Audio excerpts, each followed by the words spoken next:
నమస్కారం. DVM global సమర్పించు ధ్యానయువ కార్యక్రమానికి స్వాగతం, సుస్వాగతం.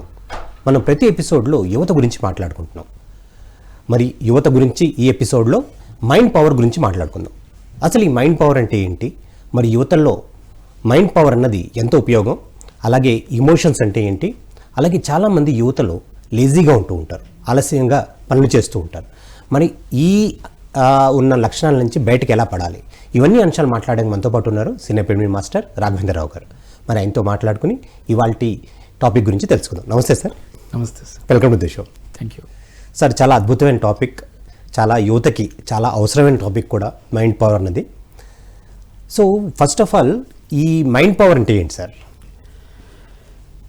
మైండ్ పవర్ అని ఒక ఇంగ్లీష్ పదం మనం ఉపయోగించినప్పటికీ ఓకే, యాక్చువల్గా దీని యొక్క సారాంశం ఏంటంటే మన యొక్క ఆత్మశక్తిని చక్కగా రోజువారీ జీవితంలో ఎలా దీన్ని మనం సద్వినియోగం చేసుకోవాలి. ఓకే, బికాస్ మనకు తెలిసినవి ఏంటంటే బాడీ, మైండ్ అండ్ ఇంటలెక్ట్, ఇది అందరికీ తెలుసు. ఇర్రెస్పెక్టివ్ ఆఫ్ స్పిరిచువాలిటీ అందరూ మాట్లాడతారు.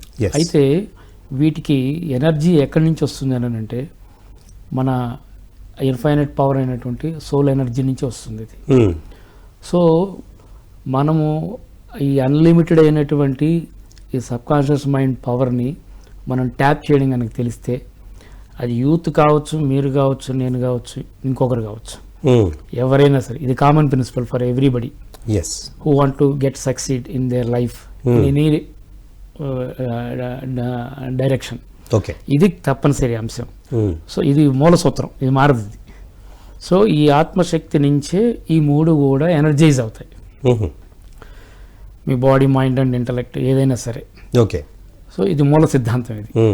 సో దీని నుంచి మనం మనకంటే బాగా యూత్ అనేటువంటి వాళ్ళు, యువకులు అనేటువంటి వాళ్ళు కనుక దీన్ని ఫోకస్ చేస్తే, ఈ ఏరియాని ఫోకస్ చేస్తే, వాళ్ళు చక్కగా జీవితంలో అనాయాసంగా వాళ్ళు అనుకున్న గోల్స్ వాళ్ళు రీచ్ అయిపోగలుగుతారు, ఈ ఎనర్జీని ట్యాప్ చేయగలిగితే.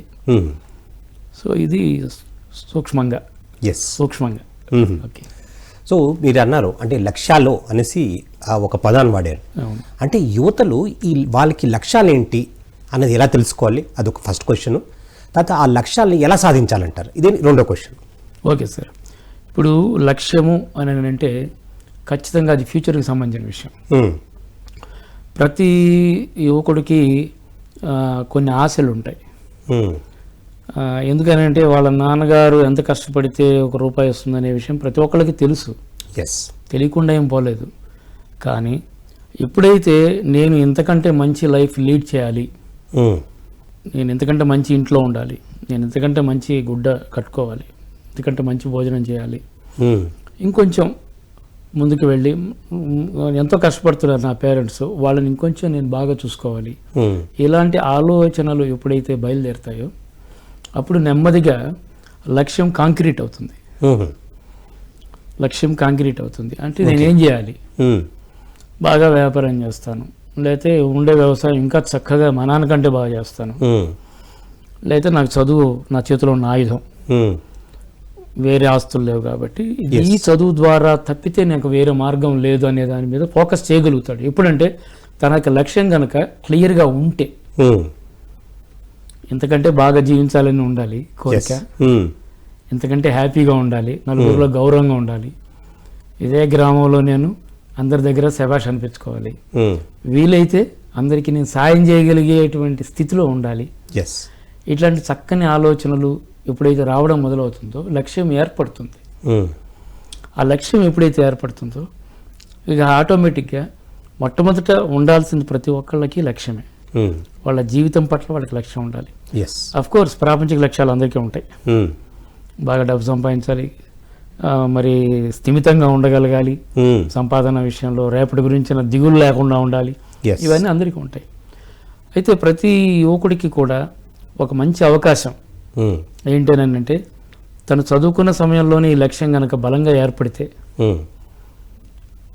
ఆటోమేటిక్గా తను అనుకున్నటువంటి గమ్యాన్ని చేరడానికి తన లోపల ఉన్నటువంటి శక్తిని ఉపయోగించుకోవడం అనేది ఖచ్చితంగా జరిగి తీరుతుంది.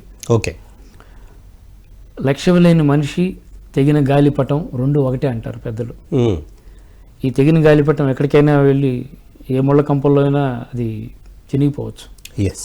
వివేకానంద కూడా చెప్తాడు, ఒక లక్ష్యం ఉన్న మనిషి 100 తప్పులు చేస్తే లక్ష్యం లేని మనిషి 1000 తప్పులు చేస్తాడని చెప్తాడు. ఓకే. కాబట్టి లక్ష్యం అన్నటువంటిది ప్రతి మనిషికి చాలా చాలా ఇంపార్టెంట్. ఎలా అంటే తనకున్న ఇన్ఫైనైట్ పవర్ని బయటికి తెచ్చే ఒకే ఒక్క మార్గమే లక్ష్యం. ఏదో ఒకటి, ఒక ఆయన డాక్టర్ కావాలనుకుంటాడు, ఒక కుర్రాడు, ఇంకొక అతను ఇంజనీర్ కావాలనుకుంటాడు, ఇంకొక ఆయన నేను ఒక మంచి ఎంఆర్ఓ కావాలనుకుంటాడు, పరీక్షలు రాసి అలా అవ్వాలి, ఇంకొక కలెక్టర్ అవ్వాలి, ఇట్లా రకరకాలుగా ఉంటుంది. కాబట్టి మనం చిన్నతనం నుంచే యుక్త వయసులో పిల్లలకి లక్ష్యం పట్ల ఖచ్చితంగా మనం మోటివేట్ చేయాలి. పేరెంట్స్ కానివ్వండి, టీచర్స్ కానివ్వండి, లెక్చరర్స్ కానివ్వండి. సబ్జెక్ట్తో పాటు కాస్త ఇట్లాంటి మంచి విషయాలు చెప్తూ ఉంటే ఒక 6 ఏళ్ల తర్వాత నువ్వు ఎక్కడ ఉండాలనుకుంటున్నావు అని కనుక ఆ ఉపాధ్యాయుడు ఆ స్టూడెంట్ని కనుక కొంచెం స్టిర్ చేయగలిగితే, ఆ ఆలోచన కల్పించగలిగితే ఖచ్చితంగా వాళ్ళు మార్పు వస్తుంటుంది, నెమ్మదిగా మార్పు వస్తుంది. ఓకే. కాబట్టి అంటే ఇక్కడ మన బాధ్యతను కూడా మనం మాట్లాడుకున్నాం. మనం ఇప్పుడు తల్లిదండ్రులుగా, ఉపాధ్యాయులు కావచ్చు, గురువులు కావచ్చు, ఆ లక్ష్యం కల్పించాలి. ఆ లక్ష్యాన్ని వాడికి వాడే ఏర్పరచుకునేటువంటి ఇన్స్పిరేషన్ మనం కలిగించాలి. సో లక్ష్యం ఏర్పడింది, ఓకే, సంతోషం. మరి అది మేనిఫెస్ట్ అవ్వడం, ఇక్కడే మనకి చాలా డీవియేషన్స్ వస్తాయి. అంటే మన లక్ష్యం ఎంత బలంగా ఉంటే, ఇప్పుడు మనకి పురాణాల్లో కథ ఒకటి ఉంది. ద్రోణాచార్యుడు అడిగితే దుర్యోధనుడు నాకు ఆకులు కనబడ్డాయి అంటాడు, భీముడు నాకు పండ్లు కనబడ్డాయి అంటాడు, ధర్మరాజు నాకు ఆ కాండం కనపడింది అంటాడు, ఒక్క అర్జునుడు మాత్రమే నాకు పక్షి కన్ను కనపడింది అంటాడు. చూడండి, కాబట్టి ఇక్కడ లక్ష్య శుద్ధి అనేది కూడా మనం నేర్పించాల్సి ఉంటుంది. సో ఆ లక్ష్యం పట్ల అతనికి స్పష్టమైన నిర్మాణాత్మకమైనటువంటి అవగాహన ఏర్పడ్డప్పుడు దాన్ని ఇంప్లిమెంట్ చేయడంలో చాలా అడ్డంకులు వస్తాయి. ఫేస్బుక్, ట్విట్టరు, ఇన్స్టాగ్రామ్లో రకరకాల లక్ష్యం పెట్టుకున్నప్పుడల్లా అంటే వాళ్ళ తల్లిదండ్రులు ఒకసారి చెప్తారు, ఒక రకంగా ఈ లక్ష్యం పెట్టుకొని చెప్తారు, వాళ్ళ మిత్రులు కానీ, వాళ్ళ సొసైటీలో ఉన్న వాళ్ళ రిలేటివ్స్ కానీ, లేకపోతే వాళ్ళ టీచర్ కానీ, వీళ్ళందరూ కూడా ఈ లక్ష్యం పెట్టుకునే ఈ తరుణంలో చాలామంది ఇన్ఫ్లుయెన్స్ చేస్తారు. సో ఆ ఇన్ఫ్లుయెన్స్ నుంచి ఎలా బయటకు పడాలంటారు, వాళ్ళ లక్ష్యం ఏంటి అన్నది ఎలా తెలుసుకోవాలంటారు? ఇక్కడ మనం పిల్లలు ఎదిగే వయసులో వాళ్ళకి స్పష్టత ఉండదు. అవును. అంటే వాళ్ళ ప్రపంచాన్ని ఇంకా చూడలేదు. అవును. కాబట్టి తల్లిదండ్రులుగా మనం కానివ్వండి, గురువులుగా, టీచర్లుగా, లెక్చరర్లుగా కానివ్వండి, అందరూ కూడా ఏం చేయాలంటే ఈ అవకాశాలు ఉన్నాయి, మీరు చదువుకునే మార్గంలో భవిష్యత్తులో ఇలాంటి అవకాశాలన్నీ ఉంటాయని చెప్పడం వరకు మాత్రం మన ధర్మం. ఎందుకనంటే మనం కూడా చాలా ఇళ్లలో చూస్తుంటాం, పెద్దవాడు ఎంపీసీ తీసుకున్నాడు, సాఫ్ట్వేర్ రా, నువ్వు బైపీసీ తీసుకుని డాక్టర్, ఒక్కరన్నా మన ఇంట్లో డాక్టర్ అవ్వాలరా, నువ్వు నా కోసం డాక్టర్ అవ్వాలరా అని అంటారు. దీని పేరు మనం తగిలిచ్చే ట్యాగ్ ప్రేమ కాదు. వాడికి వాస్తవంగా ఇష్టం ఉండకపోవచ్చు. ఇక్కడ మనం ఆ పిల్లాడి ఇష్టాలను కూడా గమనించాలి. ఎందుకనంటే ఇష్టమైన పనిని ఎంత కష్టమైనా నష్టానికి ఓర్చుకొని వాడు ముందుకు వెళ్ళగలుగుతాడు, దాంట్లో ఒక టాప్ ర్యాంక్కి వెళ్ళగలుగుతాడు. అలా కాకుండా బలవంతపు మాగస్నానం చేయించామనుకోండి మనం, వాడు దాన్ని అయిష్టంగా నేర్చుకుంటాడు, తల్లిదండ్రుల మీద ఒక విముఖత ఏర్పడుతుంది. కాబట్టి వాడు తన శక్తిని పూర్తిగా వాడు ఎగ్జిబిట్ చేయలేడు. తన జీవితంలో ఒక నిస్సారంగా, నిస్సత్తువుగా ఏదో జీవితం, వాళ్ళెవరో చెప్తే నేను ఇవన్నీ చేసుకుంటూ పోతున్నాను అనేటువంటి నైరాశ్యంతో జీవిస్తారు. కాబట్టి ఇక్కడ ఖచ్చితంగా మనం పిల్లల అభిరుచులు ఏంటి అనేటువంటిది తెలుసుకోవాలి. ఓకే, సరిగా లేదు, వాడి అభిరుచి సరిగా లేదు, అది ఎగ్జిక్యూట్ కాదు, సాధ్యాసాధ్యాలు మనకు తెలుసుంటాయి. అప్పుడు ఏం చేయాలి? ఒక స్నేహభావంతో వాళ్ళతో కూర్చొని, ఫ్రెండ్లీగా కూర్చొని, నాన్న ఇది నువ్వు అనుకున్నటువంటిది ప్రస్తుత పరిస్థితుల్లో జరగదు, అంటే సాధ్యాసాధ్యాలు తక్కువగా కనబడుతున్నాయి, అసాధ్యమైన విషయంగా ఉంది ఇది ప్రస్తుతానికి. కాబట్టి ముందు నువ్వు చిన్న టార్గెట్ పెట్టుకో, ఒక జాబ్ సంపాదించుకో, తర్వాత కావాల్సి ఉంటే నువ్వు సినిమాల్లోకి వెళ్దు, లేకపోతే ఒక కంపెనీ పెడదు, ముందు నిలబడు, తర్వాత పరిగెడుతూ అని నెమ్మదిగా వాడు ముందు ఈ చిన్న టాస్క్ని నెరవేర్చుకోవడం మీద ఫోకస్ చేయించి, నువ్వేం వదలొద్దు, నీకు 10 రూపాయలు వస్తాయి కదా, నువ్వు అనుకున్న కంపెనీ స్టార్టప్ కంపెనీ చేద్దు నువ్వు, లేదా సినిమాల్లో ట్రై చేయొద్దు, లేదా సంగీతం ట్రై చేయొద్దు నువ్వు, అని మనం స్టెప్ బై స్టెప్ వాళ్ళని ఎంకరేజ్ చేయడం ద్వారా వాళ్ళు స్థిమితపడి నిజమేలే మనకుండే ఆర్థిక పరిస్థితికి మనం జాగ్రత్త పడాలి కదా అంటే థింకింగ్ ప్రాసెస్ని మనం ఇవ్వాలి పిల్లలకి. ఆ రకమైన థింకింగ్ ప్రాసెస్ కల్టివేట్ చేయాలి ఖచ్చితంగా. అక్కడ కూడా మళ్ళీ మనం డెసిషన్ మేకింగ్ మందిగా ఉండకూడదు, వాడికే వదలాలి. వాడికే వదిలినప్పుడు మళ్ళీ పాడైపోతాడేమో, ఎటు కాకుండా అయిపోతాడేమో అని ఆ ప్రేమతో మనకు భయాలు ఏర్పడతాయి. కానీ అవసరం లేదు.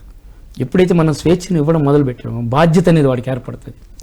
ఇది చాలా ఇంపార్టెంట్ పాయింట్. స్వేచ్ఛ ఇవ్వబడిన చోట బాధ్యత ఆటోమేటిక్గా ఏర్పడుతుంది. కాబట్టి వాళ్ళు తెలుసుకుంటారు ఖచ్చితంగా అనమాట.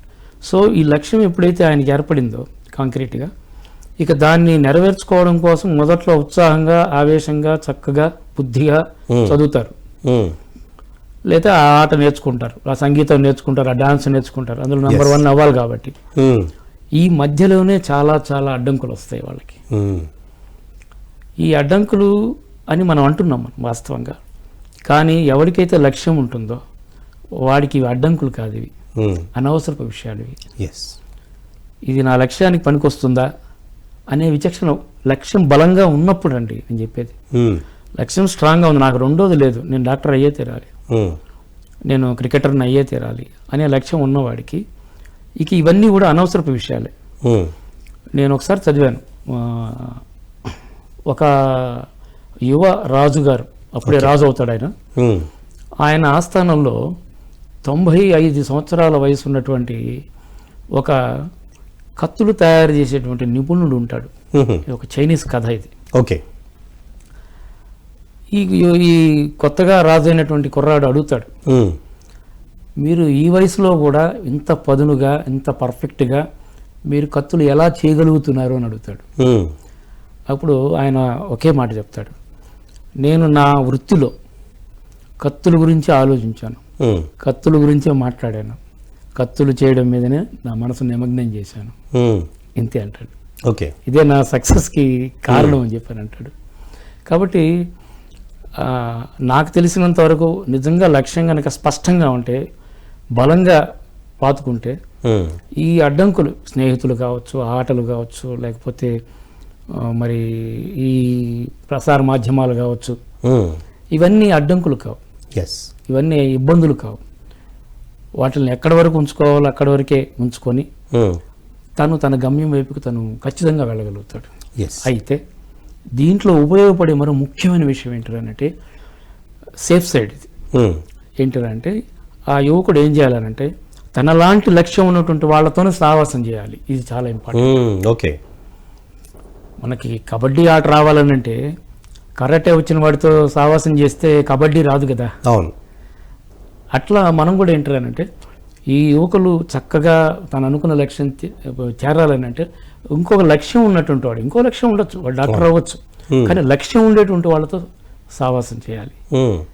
ఇది చాలా బాగా పనిచేస్తుంది. అందుకే ఇంగ్లీష్లో ఒక సామెత ఉంది, tell me about your friend, I will tell about you అనేసి. సో అందుకని ఏంటంటే మనం తగిన స్నేహితులను ఎంపిక చేసుకోవడం చాలా ముఖ్యం. ఒక లక్ష్యం మనం సాధించాలని అంటే, లేకపోతే ఏమవుతుంది అంటే 10 మందిలో ఒక్కడికి లక్ష్యం ఉంటుంది, ఈ మిగతా 9 మంది గాలికి తిరిగే వాళ్ళు అనుకోండి సపోజ్, వీళ్ళు నీరు గార్చేస్తారు. ఇక్కడ ఈ ఎనర్జీ ఎక్కువ ఉంటుంది, ఈ ఒక్కడి ఎనర్జీ తక్కువ ఉంటుంది. సో అందువల్ల మనం ఎప్పుడు కూడా మన గమ్యానికి, మన లక్ష్యానికి తగినటువంటి స్నేహాలు చేయాలి. చాలా ఇంపార్టెంట్ అయినటువంటి విషయం, యూత్కి చాలా ఇంపార్టెంట్ ఇది. ఇక్కడే మన వాళ్ళు పాపం ఎంతో మంచి పిల్లలు కూడా సమయాన్ని వృధా చేసేసుకుంటుంటారు, కాలక్షేపంగా తిరుగుతూ అలా వృధా చేసేసుకుంటారు. కాబట్టి లక్ష్యం పట్ల వాళ్ళు ముందుకు వెళ్ళాలి అంటే దానివల్ల వచ్చే లాభాలను ఎప్పుడు గుర్తు చేసుకోవాలి. తెల్లారు నిద్ర లేవంగానే, బెడ్ మీద నుంచి లేవంగానే, 6 ఏళ్ల తర్వాత నేను నా జీతం 6 అంకెలు, ఎంత బాగుంటుంది అప్పుడు.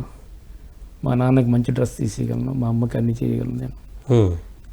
ఇలా దాన్ని విజువలైజ్ చేసుకోవడం అలవాటు చేసుకోవాలి. ఉదయం నిద్ర లేవగానే ఇంకా చక్కగా ఒక 15 నిమిషాలు ధ్యానం చేసి దీనిని గనక విజువలైజ్ చేసుకుంటే వాళ్ళు ఆ రోజులో ఎప్పుడైనా సరే సమయం వృధా చేసేటువంటి పరిస్థితులు, సంఘటనలు, వ్యక్తులు గనక తారసపడ్డా ఈ ఉదయం చేసిన ఈ ధ్యానము, తను అనుకున్న సంకల్పము అతన్ని వార్న్ చేస్తుంది, ఓకే. ఒక అలారం లాగా వార్న్ చేస్తుంది. ఉదయాన్నే మనం చాలా సీరియస్గా బ్రహ్మాండంగా అనుకున్నాం కదా, అప్పుడు నిర్దాక్షిణ్యంగా వాళ్ళని కట్ చేయగలుగుతారు. ఓకే. కాబట్టి ఇవి కొంచెం పారామీటర్స్ కనుక జాగ్రత్తలు తీసుకునేస్తే ఏ పిల్లవాడు తక్కువ వాడు కాదు. తక్కువ అవుతున్నది ఏంది అంటే తను ఏదైతే లక్ష్యాన్ని చేరుకోవాలనుకుంటున్నాడో దానికి సమయం కేటాయించడంలో తక్కువ అవుతున్నాడే తప్ప ప్రతి విద్యార్థిలో కూడా, ప్రతి యువకుల్లో కూడా శక్తి ఉంది, ఎనర్జీ ఉంది. ఓన్లీ థింగ్ ఈ లక్ష్యం ప్రాపర్గా ఉన్నప్పుడే వాళ్ళు ఆ వైపు, ఆ దిశగా వాళ్ళు పనిచేయగలుగుతారు. ప్లస్ ఇంకొకటి, రాత్రి పడుకునే ముందు కూడా వాళ్ళు అనుకున్నటువంటి లక్ష్యాన్ని విజువలైజ్ చేసుకోగలగడం, జస్ట్ ఊహించుకోవడం చేత కాదు అని అంటే ఆ లాభాలన్నీ వస్తే ఎలా ఫీల్ అవుతాను నేను అనేది అనుకుంటూ అలాగే నిద్రపోతే అవి సబ్ కాన్షియస్ మైండ్కి రిజిస్టర్ అవుతాయి. అవి ఏం జరుగుతుందంటే అద్భుతాలు, మొదటి అద్భుతం ఏంటి అని అంటే ఇతనిలో మార్పు రావడం, ఇతని స్వభావంలో మార్పు రావడం, నెమ్మదిగా వృధా చేసే సమయాన్ని ప్యాసివ్గా తీసుకోవడం, ఇక నెమ్మదిగా పక్కకి వెళ్ళిపోతాయి. కొంత మనం గనక యువకులకి ట్రైనింగ్ ఇవ్వగలిగితే, గైడ్ చేయ, తల్లిదండ్రులైనా సరే, ఇప్పుడు ఇది చూస్తున్నటువంటి తల్లిదండ్రులైనా సరే పిల్లలతో స్నేహభావంతో కూర్చోబెట్టుకొని, నిజమే కొన్ని నచ్చను ఉంటాయి మనకి, ఎందుకంటే మన స్వభావం ఒక రకంగా ఉంటుంది, మన యాటిట్యూడ్ ఒక రకంగా ఉంటుంది, వాళ్ళది ఇంకో రకంగా ఉండొచ్చు. కానీ యువత అన్నాం కాబట్టి ఇంకా ఫ్రెండ్షిప్పే. ఇంకా తల్లిదండ్రులు ఎలా ఉండాలంటే స్నేహభావంతో ఉంటూ, అంటే ఒక అజమాయిషి అధికారం చలాయించడం కాకుండా స్నేహభావంతో ఉన్నప్పుడు వాడు వినడానికి రెడీ అవుతాడు. లేకపోతే అబ్బా సోది చెప్తున్నాడు నాన్న ఎప్పుడు ఒకటే చెప్తాడు అనే భావన వస్తుంది. అట్లా కాకుండా కూర్చోబెట్టుకొని నాకంటే మంచి పొజిషన్లో చూడాలన్నదే నా ఆశ నాన్న అని పేరెంట్ చెప్పిన, టీచర్ చెప్పిన, సోమవారం అయితే బుధవారం క్యాచ్ చేస్తారు. ఆ వైపుగా ఈ స్వభావాన్ని మార్చుకోవడానికి ప్రయత్నం చేస్తారు. కానీ దీంట్లో బలీయమైన విషయం ఏంటంటే తగిన స్నేహాలు. ఇదే తరుణంలో మీరు స్నేహాలు అంటున్నారు, ఇవన్నీ అంటున్నారు. సో ఒక్కొక్కసారి ఏమవుతుందంటే పిల్లలు తప్పుదారుల్లోకి వెళ్ళిపోతున్నారు.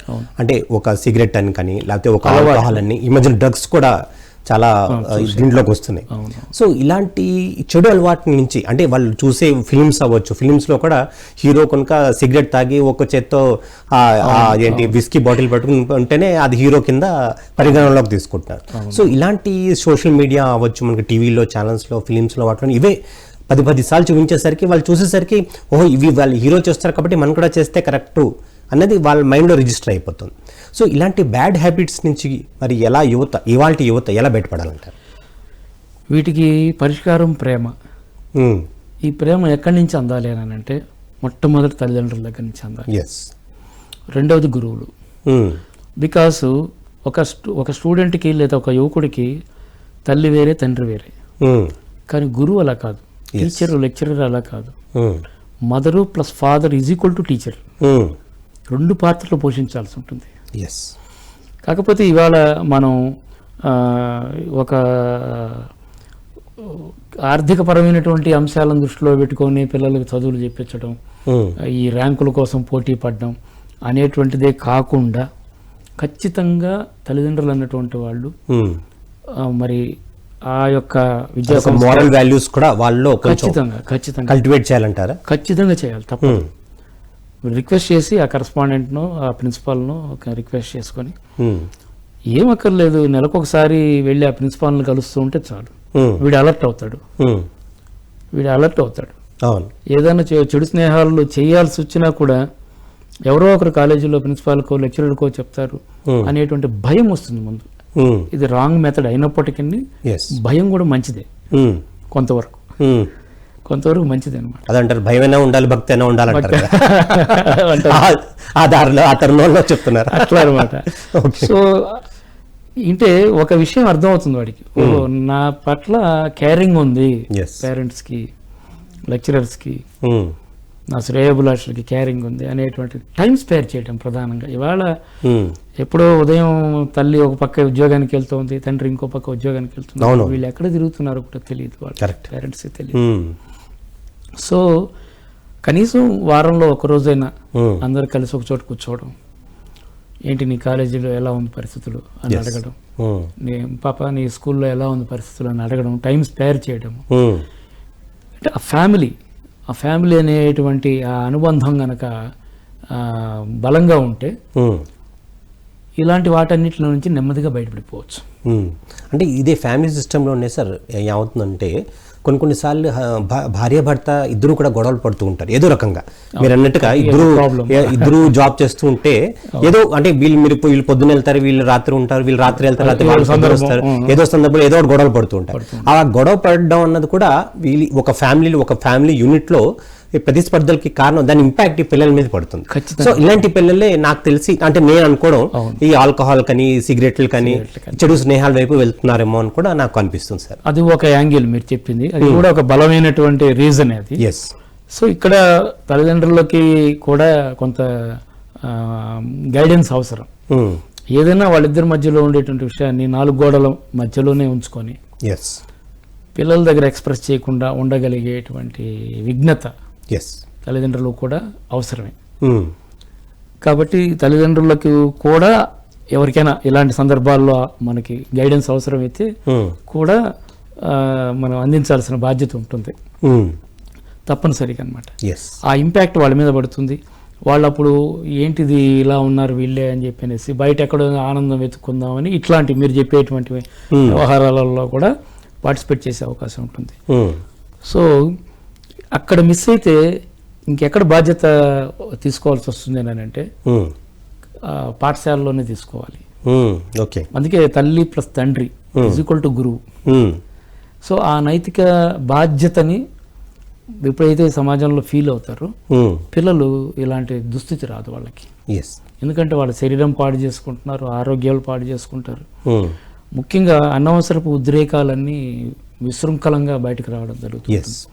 సో తల్లిదండ్రులు ఇక్కడ ఐఐటి ఉందా, జేఈ ఉందా అనేటువంటివి అడుగుతూ వాటితో పాటు ఇక్కడ కాస్త మెడిటేషన్ ఏమైనా నేర్పిస్తున్నారా, మొత్తం మీద మనం పేరెంట్స్ అలాగే టీచర్స్ వీళ్ళిద్దరే వాళ్ళకి దారి చూపేటువంటి వెలుగు రేఖలు జీవితంలో. సో వీళ్ళు కనుక స్పిరిచువలైజ్ అయితే, ఈ 2 వర్గాలు కనుక స్పిరిచువలైజ్ అయితే ఒక అద్భుతమైనటువంటి యువ సమాజం ఏర్పడే తీరుతుంది. ఇదంతా ఒక పెద్ద ప్రాసెస్ లాగా అనిపించవచ్చు నేను చెప్పేటప్పుడు మీకు, కానీ తప్పదు. ఇది ఒక సైక్లిక్ ప్రాసెస్ లాగా మనము ఓ పక్క వీళ్ళకి జ్ఞానాన్ని అందించడం కోసం ప్రయత్నం చేయాలి, ఇంకో పక్క పిల్లలు మరి ఇట్లా చెడు అలవాట్లకి పోకుండా కూడా చెయ్యాలి అని అంటే ఒకటే మార్గం.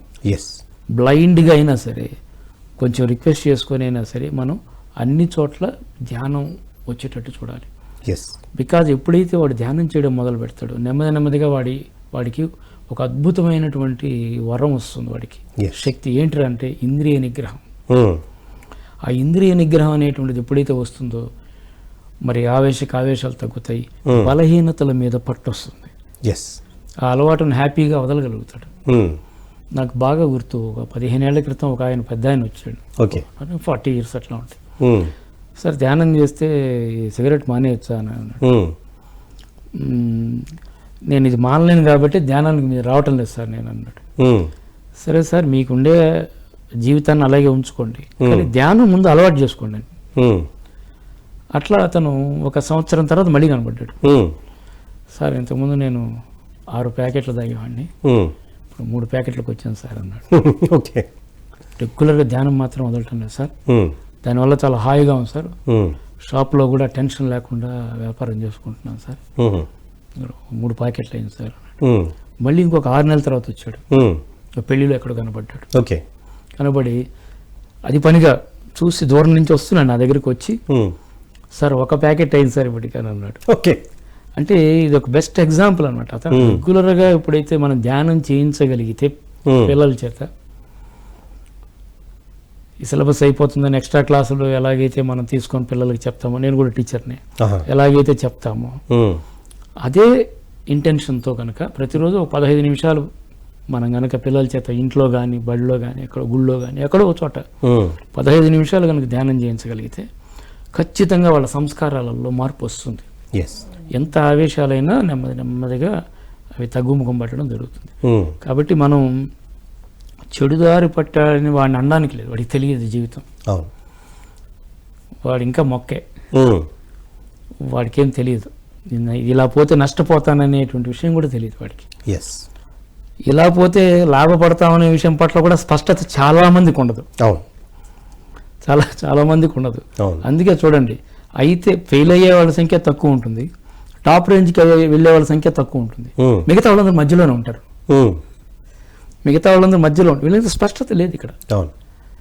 సో మనం చేయగలిగేది ఏంటంటే ముందు వాళ్ళకి చక్కగా ధ్యానం చేయించగలిగితే, ఉమ్, ఇటీవల మన పిరమిడ్ మాస్టర్లు కొంతమంది ఆంధ్రప్రదేశ్లో విద్యాశాఖ మంత్రి గారికి ఒక రిక్వెస్ట్ ఇచ్చారు, ఓకే. పాఠశాలల్లో మాకు అవకాశం ఇవ్వండి, ఉమ్, మేము వెళ్ళి ఉచితంగా ధ్యానం చెప్తాం, సెక్యులర్ మెథడ్ మాది ఉమ్, అని చెప్పి ఇవ్వడం జరిగింది. ఓకే. కొంతమంది మన మాస్టర్లు వెళ్ళి అనమాట. ఉమ్, సో అట్లా కనుక ముందు మనం ధ్యానం అభ్యాసం చేపిస్తే ఖచ్చితంగా ఈ విపరీతమైనటువంటి దురలవాట్ల నుంచి పిల్లలు ఖచ్చితంగా బయటపడతారు. ఓకే. ఒక్క ధ్యానం చేస్తేనే సరిపోతుంటుంది. ఉమ్, కాస్త ఎప్పుడైనా వారానికి ఒకసారి మీరు అన్నట్టు ఉమ్, ఈ మోరల్ వాల్యూస్కి సంబంధించిన పీరియడ్ ఖచ్చితంగా ఎస్పెషల్లీ కాలేజెస్లో పెట్టగలిగితే మాత్రం దాన్ని ఆచరణలో పెడితే ఉమ్, మంచి యువత తయారవుతుంది ఎస్, హ్యాపీగా. ఎస్. అంటే చాలా అద్భుతంగా మీరు అవన్నీ చెప్పడం జరిగింది. ఇంకా అంటే ఫర్దర్ అంటే ఈ యువతరం అంటే ఒకటో ఫస్ట్ ఇయర్ నుంచి 10 years లేకపోతే 11 years వరకు వీళ్ళు చెప్పిన మాట వింటుంటారు. 12 years నుంచి 18 years తర్వాత వాళ్ళల్లో చాలా మార్పులు చెందుతాయి. అంటే ఒక ఇమోషనల్ పరంగా కానీ లేకపోతే భౌతికంగా కానీ చాలా రకాల మార్పులు చెందుతుంటాయి. అబ్బాయి అవ్వచ్చు, అమ్మాయి అవ్వచ్చు. కానీ వాళ్ళల్లో ఈ మార్పులు సంభవించినప్పుడు వాళ్ళకి వాళ్ళ అర్థం కాదు. సో అలాంటి తరుణంలో మరి ఈ ఇమోషన్స్ అన్ని కూడా చాలా చేంజెస్ తెస్తూ ఉంటాయి, కొత్త కొత్త ఆలోచనలు వస్తూ ఉంటాయి. అప్పటిదాకా తల్లిదండ్రి మాట విన్న వాళ్ళు వీళ్ళు తల్లిదండ్రి మాట వినరు. సో ఈ 12 years నుంచి 18 years వరకు చాలా ప్రాబ్లమేటిక్ ఏజ్ అంటారు. సో ఈ తరుణంలో మరి మీరు ఏమంటారు? మరి తల్లిదండ్రికి కానీ లేకపోతే టీచర్స్ కానీ మరి ఎలాంటి సూచనలు సలహాలు ఇస్తారు? సో వెరీ సింపుల్ అండి. ఫస్ట్ పాయింట్ వచ్చేసి అవకాశం ఉంటే చిన్నప్పటి నుంచే అట్లీస్ట్ ఒక 5వ తరగతి నుంచి ధ్యానం నేర్పించడం. ఓకే. అప్పుడు కొంత ఈ పరిస్థితి మీరు చెప్పిన పరిస్థితిని మన కంట్రోల్లోకి వస్తుంది. ఒకటి అలా కాదు అనుకున్నప్పుడు ఈ 12 నుంచి 18 సంవత్సరాల వయసు ఇట్లాంటి సందర్భాల్లో ఇది కౌమార దశ. ఈ వయసులో పిల్లలకి కొంచెం ప్రతిదీ కూడా అతి ఉత్సాహం ఉంటుంది, కోపాన్ని కూడా ఎక్కువగా అగ్రెసివ్గా ప్రదర్శించగలుగుతారు. ఏదైనా ప్రేమ కూడా అంతే అలాగే ఉంటుంది వాళ్ళలో. ఇక్కడి నుంచే మనం ఎలా ఉండాల్సి వస్తుంది అంటే మాక్సిమం ఫ్రెండ్లీగా ఉండాలి. అవసరమైనప్పుడే మనం సామధాన భేద దండోపాయాలను ఉపయోగించాలి. అలా కాకుండా మాక్సిమం సామధాన భేద దండోపాయాలను ఉపయోగిస్తూ కళ్ళు ఉరుముతూ కదలకూడదంటూ ఇలా కనుక చేశారనుకోండి, వాడిలో భయం అయితే క్రియేట్ అవుతుంది, కంట్రోల్ అయితే ఉంటాడు. కానీ ఈ భయానికి నేడ అసహ్యం ఏర్పడుతుంది తల్లిదండ్రుల పట్ల, గురువుల పట్ల. సో అందుకని మనం ఆ వయసు దాటి వచ్చాం కదా, ఆ వయసులో మన పరిస్థితి ఎందుకు మనం అర్థం చేసుకోగలం అని కొంచెం వాళ్ళకి నిదానంగా కూర్చోబెట్టి చెప్పడం. నేను ఇప్పటికి 100 సార్లు చెప్పాను సార్ండి, మా వాడు ఏం మారలేదు కదా, ఇదే సందర్భం. అందుకనే ఈ మాటల వల్ల కొంతవరకే ప్రయోజనం ఉంటుంది. గుళ్ళో ఉన్నంతసేపే చెప్తాం దేవుడి మీద, బయటకు వస్తే చెప్పులు ఉన్నాయా వెళ్ళిపోయా అనేటువంటి పరిస్థితుల్లో ఉంటాం మనం. బాహ్య ప్రపంచంలోకి వచ్చేస్తాం మనం అందరం కూడా. సో అందుకోసమే పర్మనెంట్ సొల్యూషనే చక్కగా ధ్యానం చేయడం. తర్వాత ఖచ్చితంగా పిల్లలకి స్పిరిచువల్ సైన్స్ పట్ల మనము ఒక అవగాహన, వీలైతే మన వాళ్ళు pyramid spiritual science academy Bengaluru వాళ్ళు బుక్స్ కూడా ప్రొవైడ్ చేస్తున్నారు. అవి మనం కొంత ఇంట్రడ్యూస్ చేయడము, లేదు కాస్త ఒక కాలేజీకి ఒక్క వ్యక్తి మనకు దొరికినా కూడా వాళ్ళు మిగతా వాళ్ళు స్టూడెంట్స్ని కేర్ తీసుకొని మంచి మంచి విషయాలు చెప్పడం. సక్సెస్ఫుల్ పీపుల్, ఇప్పుడు మొన్న మీది చూశాను అబ్దుల్ కలాం గురించి రామ్ గారు చెప్పడం, అట్లాంటి మంచి మంచి వాళ్ళ గురించి ఎక్స్ప్లెయిన్ చేయడం. మారుమూల సాధారణ కుటుంబం నుంచి వచ్చినటువంటి వాళ్ళు రాష్ట్రపతి స్థాయికి ఎదగడం అనేటువంటిది. ఇక్కడ మన ఉద్దేశం ప్రాపంచిక వ్యవహారాల పట్లనే వాళ్ళని మోటివేట్ చేయడం కాదు, కామిగాని వాడు మోక్షగామిగాడు అన్నట్టు అవును. ముందు వాళ్ళకు ఒక ప్రాపంచికమైన టార్గెట్ ఇచ్చినప్పుడు ఉమ్, ఈ అనవసరపు వ్యవహారాలు తగ్గుతూ వస్తాయి. అవును. మనం చూస్తున్నాం ఇప్పుడు ఫోన్ ఎత్తుకుంటే 2 గంటలు ఫేస్బుక్ చూస్తాడు, ఉమ్, మనమైనా చూస్తాం అవును. అభ్యాసం అయితే, ఎస్. అంతే కదా, ఏ పని లేదని అంటే. ఉమ్, కాబట్టి ఇక్కడ లక్ష్యం అనేది ఎప్పుడైతే వాడికి రిమైండ్ చేస్తూ ఉంటారో ప్రతిరోజు, మనం లక్ష్యం రిమైండ్ చేస్తే చాలు, ఉమ్, నాకు తెలిసి సబ్జెక్టు కూడా వాళ్ళే నేర్చేసుకుంటారు వేకల వీళ్ళలాగా. ఆ, వాడికి లక్ష్యం ఉంది, నేను విలువిద్య నేర్చుకోవాలనేటువంటి లక్ష్యం దృఢంగా ఉంది వాడికి. ఎస్. సో ఇక్కడే మనకి తల్లిదండ్రులు కానీ స్నేహపూర్వకంగా ఉంటారు, ఉమ్, టీచర్స్ కూడా స్నేహపూర్వకంగా ఉన్నప్పుడు ఏమవుతున్నారంటే వాడు మనకి మెల్ట్ అవుతాడు. వాడు ఉమ్, రే వీళ్ళు నన్ను బాగా ఆదరిస్తున్నారు అనుకున్నప్పుడు మనం చెప్పే మాట వింటాడు.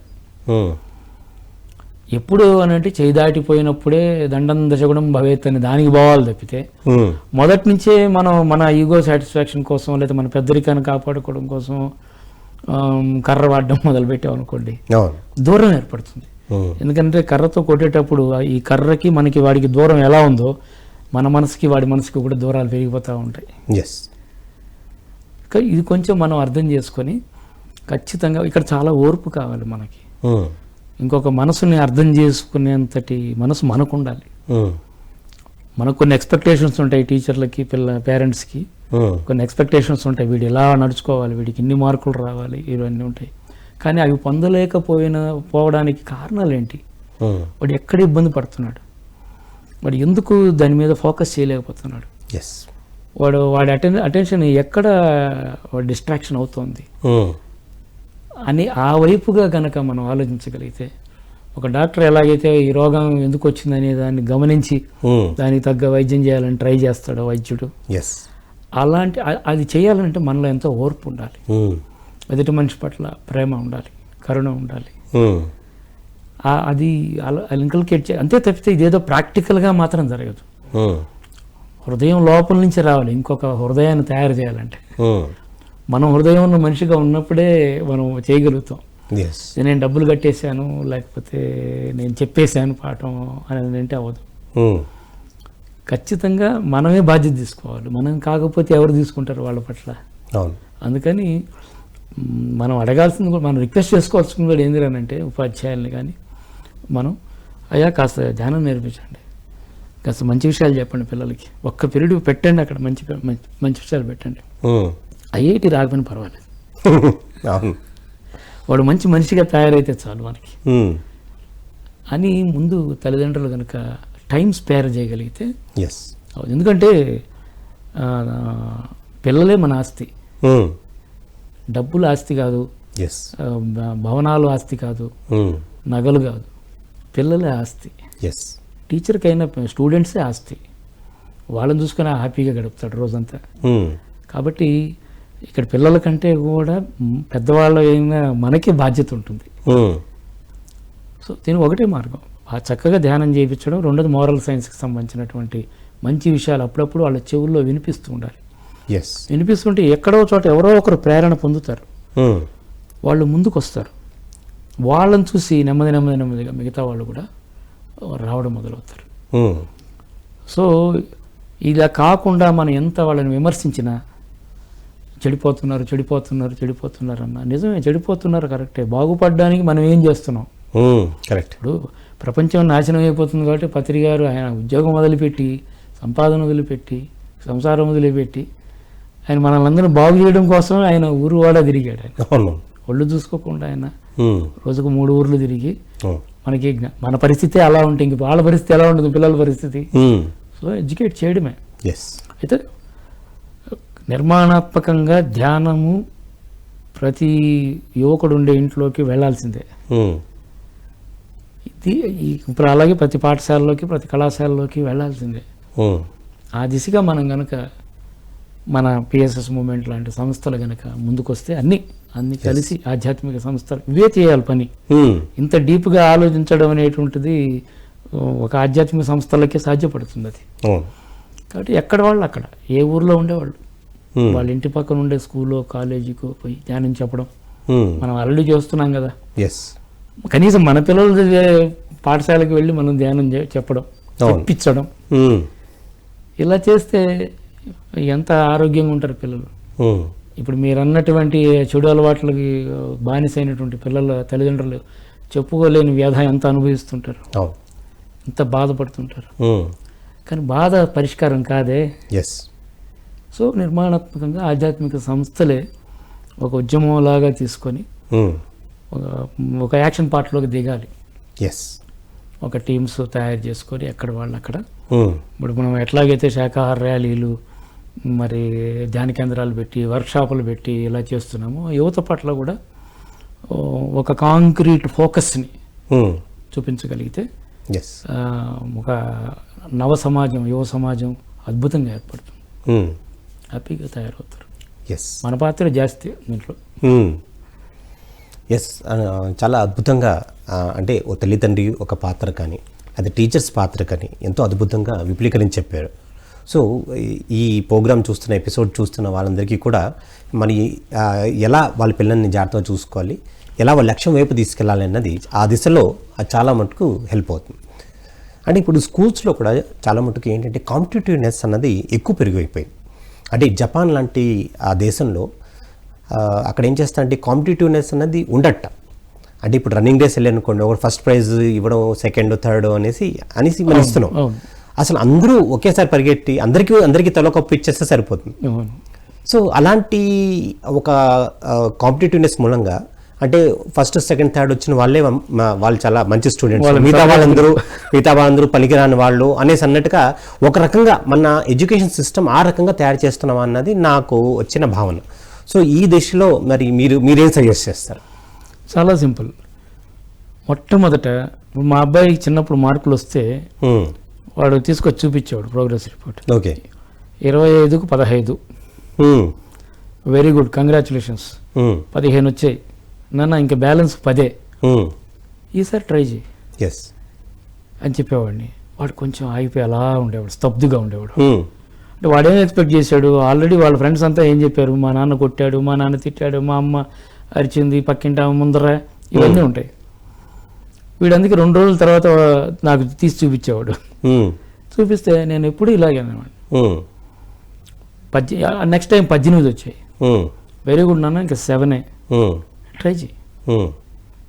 ఏదైనా తెలియనట్టు ఉంటే మీ టీచర్ని అడుగు, అవసరం అయితే నేను వస్తాను, నేను వచ్చి నేను రిక్వెస్ట్ చేస్తాను, నిదానంగా చెప్తాను, మళ్ళీ ఆయనేం అనడు, నేను నిదానంగా చెప్తాను, ఆయనకి రిక్వెస్ట్ చేస్తాను, అర్థమయ్యేటట్టు చెప్పండి అని ఎప్పుడైతే మనం గైడెన్స్ ఇవ్వడం మొదలు పెడతామో పెద్దగా కొట్టాల్సిన అవసరం ఉండదు, తిట్టాల్సిన అవసరం ఉండదు.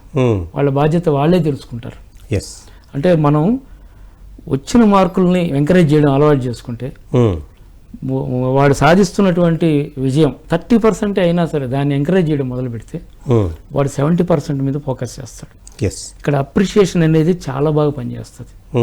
కానీ జనరల్గా ఏమంటారు, వాడికంటే తక్కువ మార్కులు వచ్చాయి నీకు, వాడే మంచి ఉద్యోగం సంపాదించుకున్నావు, నువ్వు చేస్తే పనికిరాని ఉద్యోగం సంపాదించుకున్నావు, ఇలాంటివి మన చిన్నతనంలో మనకే అలవాటైనాయి.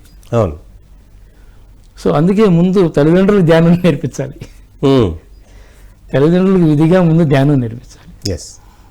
నేర్పించినప్పుడు ఆటోమేటిక్గా వాళ్ళల్లో ఆ ఇన్నర్ చేంజ్ అనేది ఏర్పడుతుంది. అది ఏర్పడ్డప్పుడు అరే నా బిడ్డను నేనే తిట్టుకుంటే ఎట్లా, నేనే కదా, నా వేలుకి దెబ్బ తగిలితే నేనేం దాన్ని ఇంకొంచెం కొడుతున్నానా, లేదు కదా, అప్పా అని చెప్పనేసి జాగ్రత్తగా దానికి బ్యాండేడ్ వేసి జాగ్రత్తగా పోయేటప్పుడు ఎక్కడ తగలకుండా నేను ఎంత జాగ్రత్తగా చూసుకుంటున్నాను ఈ వేలుని. మరి నా బిడ్డ మీద ప్రేమ ఏమైంది ఆలోచించండి. వేలు మీద ప్రేమ వాడిని కూడా అలాగే చూసుకోవాలా అనేటువంటి ఆలోచన కలిగించాలని అంటే మనం ధ్యానం ముందు తల్లిదండ్రులకు నేర్పించాలి, ఖచ్చితంగా ధ్యానం నేర్పించాలి. వీళ్ళు ధ్యానం చేస్తుంటే వాళ్ళకు ఒకనాటికి వాళ్ళే చేస్తారు. నేను మా ఇంట్లో మా అబ్బాయికి నేను ధ్యానం చేయమని చెప్పలేదు, మేము చేస్తుంటే చూసి తర్వాత వాడు చేశాడు. ఇప్పుడు వాడు రెగ్యులర్గా బీటెక్ 3rd year వాడే చేసుకుంటుంటాడు రెగ్యులర్. దానివల్ల ఏమైంది, విచక్షణ వచ్చింది. మన మాటకి విలువ ఇవ్వడం అనేది అలవాటైంది. మన కుటుంబ పరిస్థితి మన చక్కగా ఒక మంచి ఉద్యోగం సంపాదించుకుని హాయిగా లక్షణంగా ఉండున్నానా, అందరితో మంచిగా హ్యాపీగా ఉన్నానా, ఇవన్నీ చెప్పినప్పుడు వింటాడు వాడు. నువ్వు మంచి స్నేహితులను సంపాదించుకున్నా, జ్ఞానం ఉండేవాళ్ళని, మంచి లక్ష్యం ఉండేవాళ్ళతో సాహసం చెయ్యి, అది నీకు హెల్ప్ అవుతుంది నీకు అని మనం మాట చెప్పినా కూడా వాడు వింటాడు, ఎందుకంటే మనం ధ్యానం చేసాం కాబట్టి. అవును. మనం ధ్యానం చేయడం వల్ల మాట మంత్రం అవుతుంది, ఎస్, ఆ శక్తి వస్తుంది. మరి ఎందుకు వస్తుంది శక్తి? మనం వాడికి ప్రేమను పంచుతున్నాం లోపల నుంచి. అప్పుడు ఆ సిగరెట్ తాగేవాడైనా ఇంకొక అలవాటు ఉన్నవాడైనా నెమ్మదిగా కాలక్రమేణా నెమ్మదిగా వాడు మార్పు వస్తుంది వాడికి. ఖచ్చితంగా మారుతాడు వాడు. మార్పు టైం పడుతుంది. ఎందుకంటే మనం నిర్లక్ష్యం చేసి చాలా కాలం అయిపోయింది కదా, ఇప్పుడే కదా కళ్ళ మేలుకున్నాం. అవును. కాబట్టి ఇక్కడి నుంచి మనం ప్రయత్నం చేస్తూ ఉంటే ఫలితం ఖచ్చితంగా వస్తుంది. ఎందుకంటే వాడి లోపల ఉన్నది కూడా దైవ పదార్థమే కదా. అసలు ఆ పెర్సెప్షన్ లేదు మనకి. ఎందుకు లేదు? ధ్యానం లేదు కాబట్టి.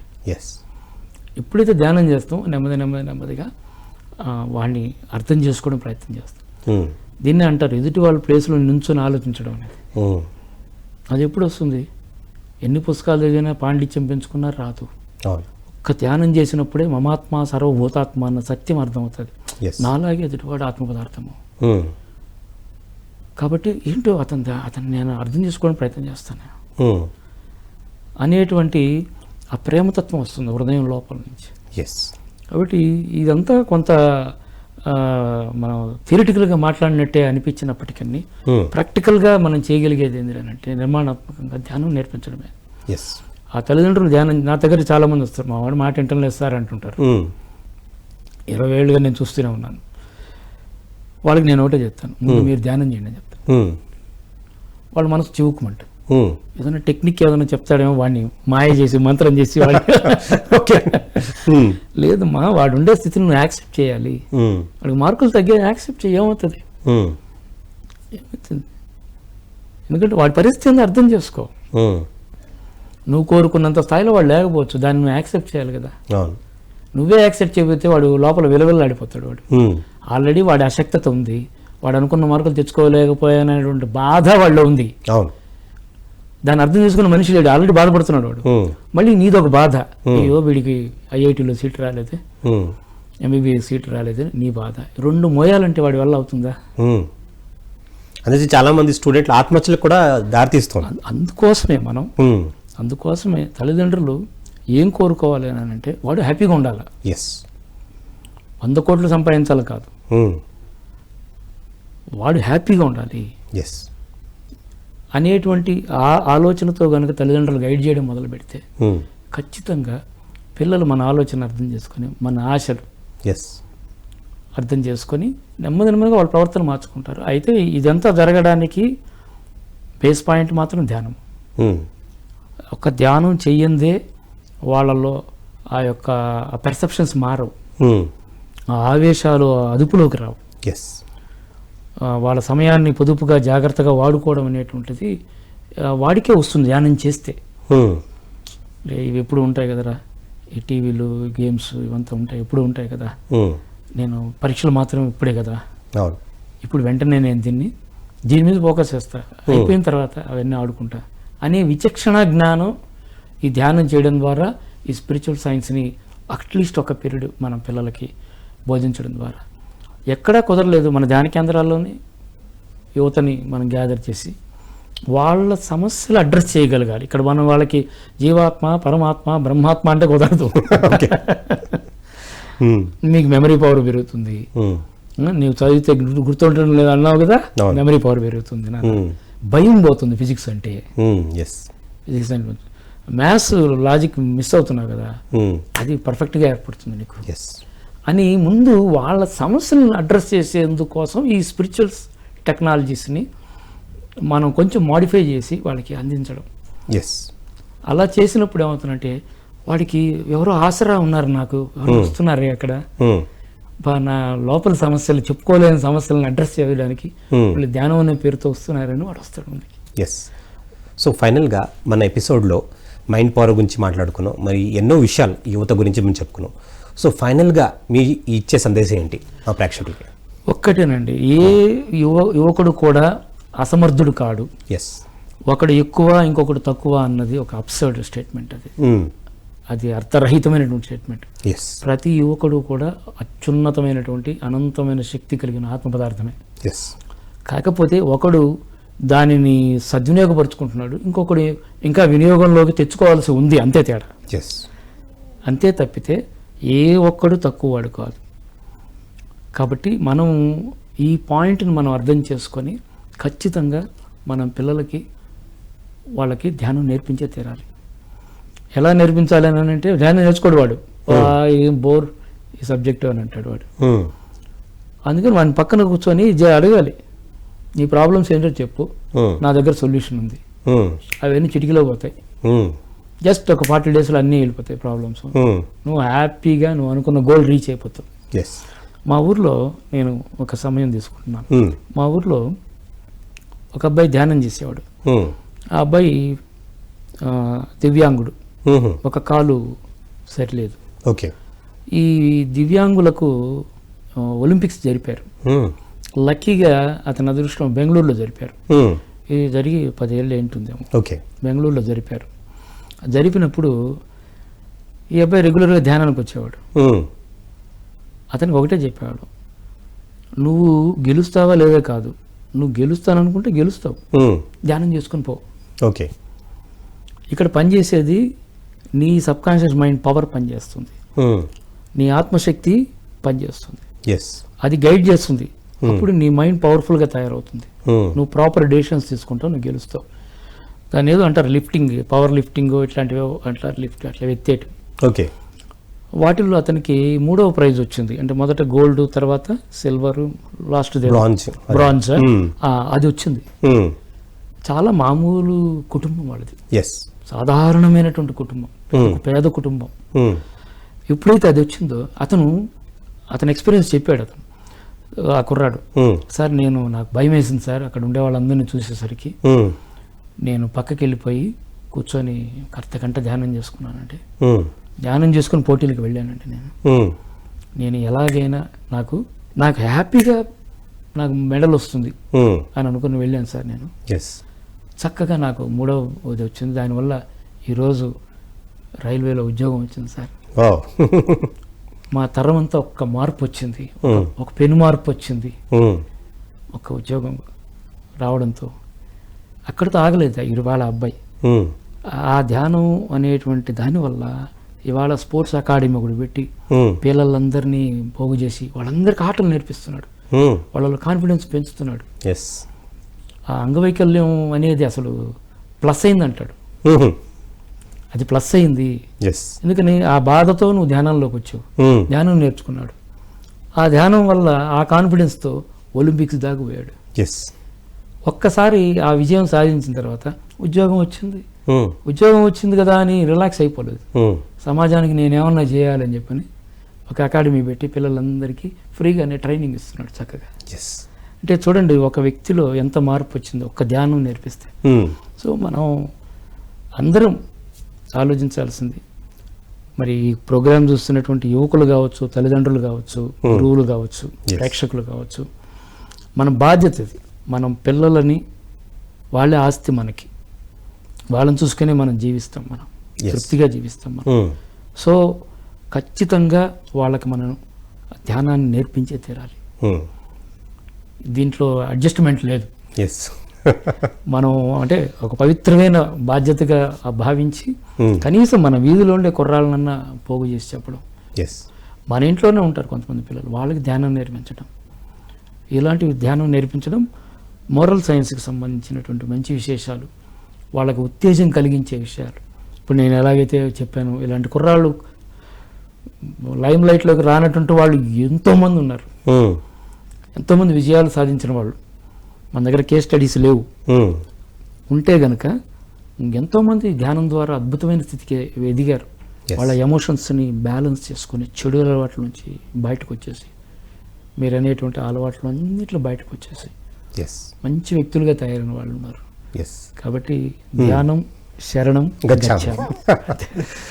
రాఘవేంద్రరావు గారు, మరి ఎంతో అద్భుతంగా మీరు యువత గురించి, అలాగే తల్లిదండ్రులకి, వాళ్ళకి, తర్వాత టీచర్స్కి, ముఖ్యంగా వాళ్ళందరికీ కూడా మరి ధ్యానం చేయడం ద్వారా మరి ఎలాంటి మార్పులు సంభవిస్తాయని చాలా practical examples, real life examples చెప్పి మరి యువతకి, మరి టీచర్స్, పేరెంట్స్కి, వాళ్ళందరికీ కూడా ఒక చాలా అద్భుతంగా ఇవాళ క్లాస్ చెప్పడం జరిగింది.